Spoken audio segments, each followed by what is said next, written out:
You're going to spend thousands and thousands of hours learning over the course of your life. And what's crazy is that despite all that time in the classroom, learning languages, music, whatever it might be, you might be learning in one of the slowest ways possible. Not because your teachers didn't have good intentions, but because they did not know how to teach you to optimize that learning experience. The good news is this. There are ways, principles that you can apply to everything from martial arts to business that are going to help you lap the competition. You can learn much faster than you are. So right now, think of something in your life, one thing that you are trying to progress in. Apply these 5 tips and watch as you just go crazy, crazy fast through the learning curve. First thing is this. Measure a smaller unit of success. And to illustrate this point, think of 2 salesmen making outbound sales calls. First salesman, he wants to measure whether he's successful in that call, he makes the sale, or whether he isn't, he doesn't make the sale. Good thing to measure. Second salesman says, yes, I want to know those things, but I'm going to go smaller. I want to know first milestone, is the person staying on the phone with me for 10 seconds? Second milestone, did I finish my entire 30-second pitch? After that, did they ask me a buying question within the first 2 minutes? And so on all the way through to the close. It goes without saying, this guy over here who has smaller milestones is going to do better because he can diagnose where he's going wrong. This guy only knows things are generally going good or they're not. He has got no data, no analytics. This guy, on the other hand, can say, my first 10 seconds are great, my first 30 seconds are great, but I'm missing something after that that isn't going the way I need it to. And this one became very clear to me. I've been practicing jiu-jitsu lately. And in class, there's a lot of these complex submissions. And I saw myself feeling like, okay, if I'm doing well, that means I get the submission. If I'm not doing well, I'm not getting the submission. But I spent a lot of time not getting the submission. What has gone better for me is rather than say, you know what, forget the submission, I need a smaller step, which is going to be, can I break this guy's posture, right? Can I grab his wrist, pull it off my chest, and pull him to me? Yes or no, crap, I'm not doing that thing right. Okay, what am I doing wrong? Fix the wrist, okay, I've got that piece, next step.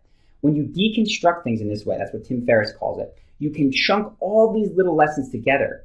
And that makes the learning process at the end, you just reassemble these pieces and you will fly through the learning curve. So that's the first tip. Second tip is this, when you're thinking of this thing, pick only one thing at a time. And I see this all the time, but people ask me about the channel.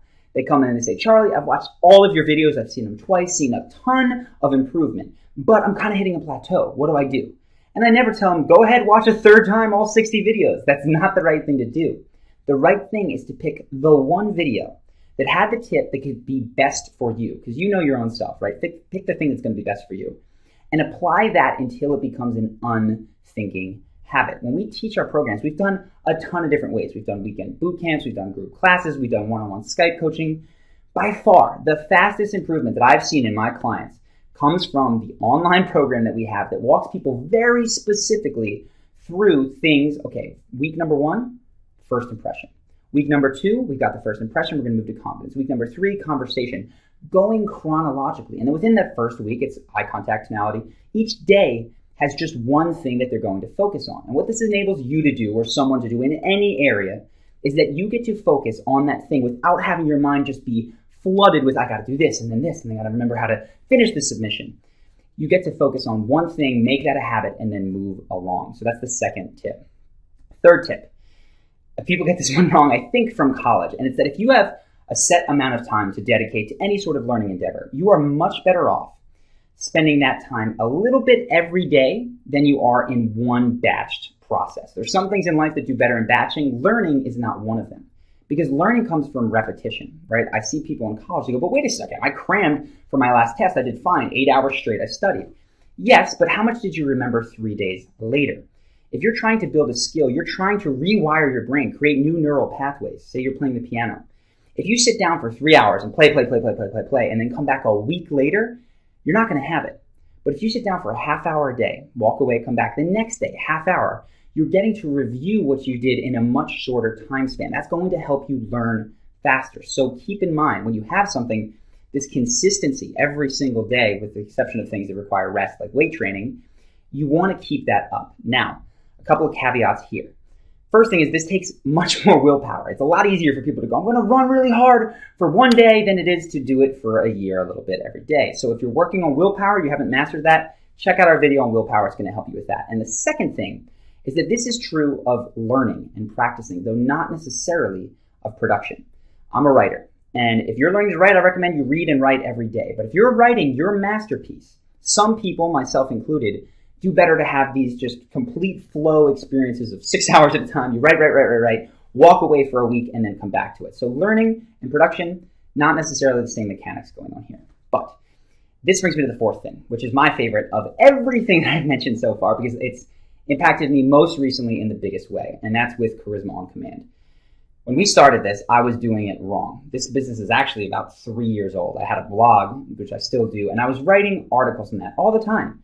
And I'd write an article, get a couple subscribers, write an article, a couple of subscribers, but the growth rate was very, very linear. It wasn't going very quickly. And about 6-7 months ago, I was talking to Ben, my co-founder, and we said, we need to mix stuff up. We got to try something different because we can't do this tortoise thing forever. So we said, okay, we're going to do LinkedIn, we're going to do Facebook, we're going to do Pinterest, we're going to get an Instagram, which I don't even know how we would possibly do that for Charisma on Command, and we're going to do YouTube. And if you'd asked me then which one was going to take it off, I thought LinkedIn. But surprise, surprise, YouTube exploded, right? We went from 8,000 subscribers to about 300,000 today in just 6-7 months.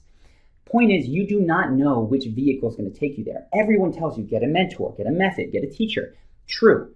But when you're first starting, pick a bunch of different mentors. Pick a bunch of different methods. Good news is, introductory class for a lot of people is discounted or free. So when you're starting, say, improv comedy, go to a bunch of different clubs. Find the one that works for you. Once you find the one that is making you grow the fastest, that you like the most, double down on that. And that's what we've done with YouTube. For the last several months, all my energy is going into YouTube. But then something happens, which always will happen, is you'll start to plateau.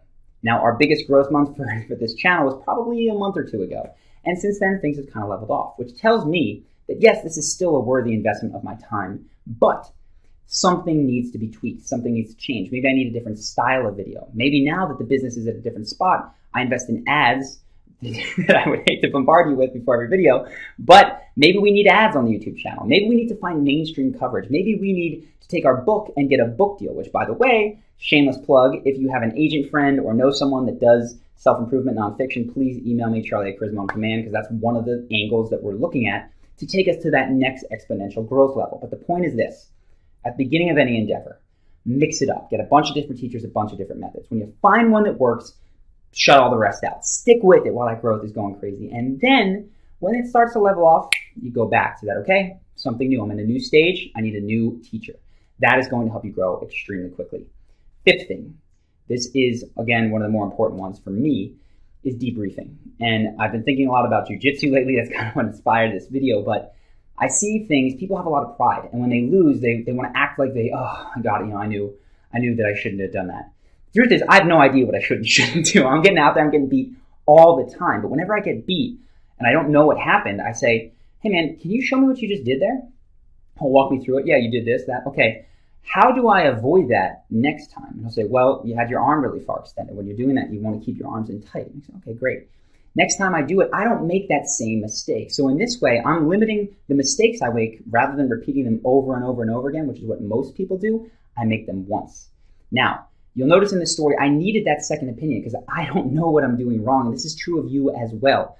Quick story to illustrate the point. We had a guy in our program, Charisma University. He was doing very well with the program, but one area of his life he was struggling in. And he was trying to get interviews for this scholarship. He had 5 interviews set up to get scholarship programs for tech. And he'd had 4 of them, and he'd missed them all, despite the fact that he was by far like the most qualified candidate. I'm talking a kid who has won national awards for technology, his GPA, every single like brainiac thing was there.